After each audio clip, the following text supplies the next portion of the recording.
for a person, you're not just voting for a party.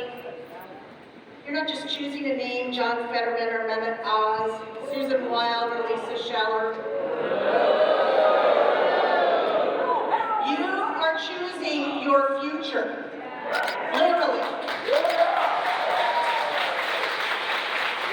You are choosing a future where women have control over their own bodies and own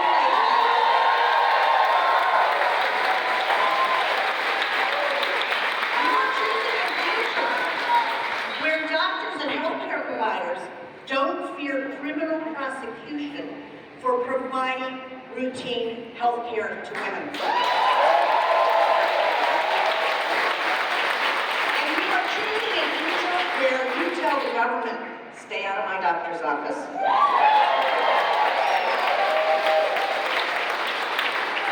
Our opponents, on the other hand, Dr. Oz and Lisa Scheller, they're going to try to moderate their positions. Trust me on that, they already are. The future for all of us is dark if those two get elected. There is a national abortion ban that is already written and ready to be rolled out by House and Senate Republicans. And let me tell you how it works in Washington. At least on the other side of the aisle. By the way, I'm kind of proud of the fact that the Democratic caucus, we have a lot of discussions and a lot of them get aired in public and you all read about them and hear about them and people talk about, Democrats can't all get on the same page. But guess what? That's because we have vibrant conversations. That's because we all have our own opinions and we come together and we make things, do things that are the best things we can do. The other side of the aisle lines up. They're told what to do, and they do it.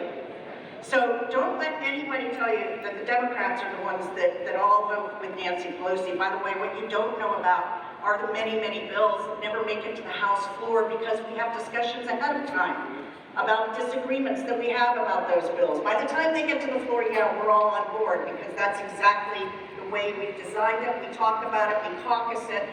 We fight about it sometimes. I mean, these are amazing meetings with people raising their voices, but we're really all there representing our own districts. That doesn't happen on the other side. The other side is told what to do, and I will tell you that my opponent, and I don't know John's opponent as well, but my guess is that they will line up right behind the people that tell them what to do. So they pass out the Kool-Aid, that is right. My opponent has said that she is open to a national ban on abortion. Well, let me tell you, Mr. Scheller, you are in the right party because that's the party that wants that national abortion ban. But we are going to let it happen. With John Fetterman in the Senate, and if you return me to the House, it will not happen. That bill will never come up for a vote.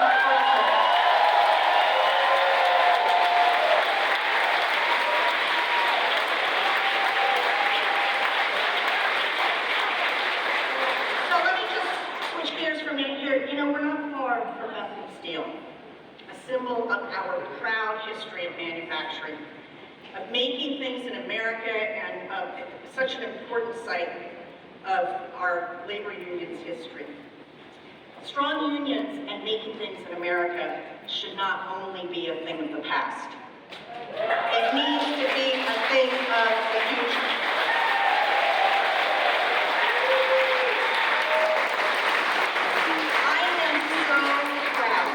Represent the district where steel was made that built America.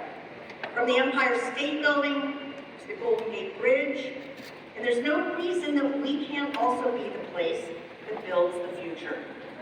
We have the people power and the know-how to build the semiconductors that run the technology of the future, and the renewable energy infrastructure that's going to power it.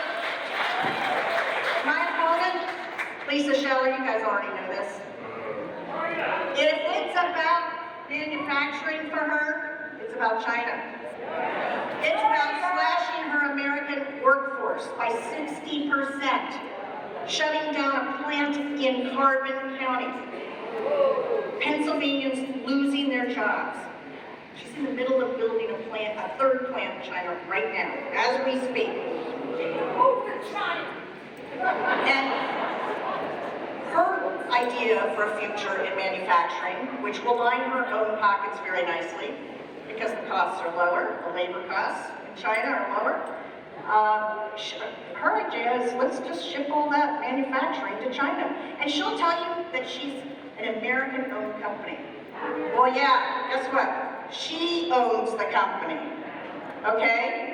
She owns the company. She's the American that owns that company, but it's not the workers in Pennsylvania that are going to benefit. So that's not a future that works for us. We have to pass laws like the PRO Act. I'm on the Education and Labor Committee. I've been working with my committee to pass the PRO Act since I got to Congress. It would protect and expand our union membership. It would protect workers' rights to organize.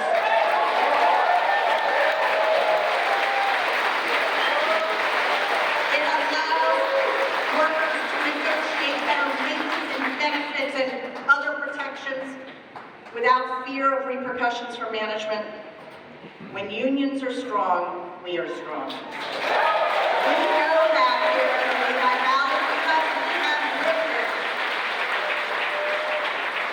And we have to have an economic future that is going to work for everybody. We need a fair tax code that is not just taking care of the wealthiest in our society. We've got to get rid of the tax code that allows the wealthiest to scam the system while teachers and firefighters are shouldering the burden. And of course, we have to lower costs everywhere, from the grocery store, to the gas station, to the pharmacy.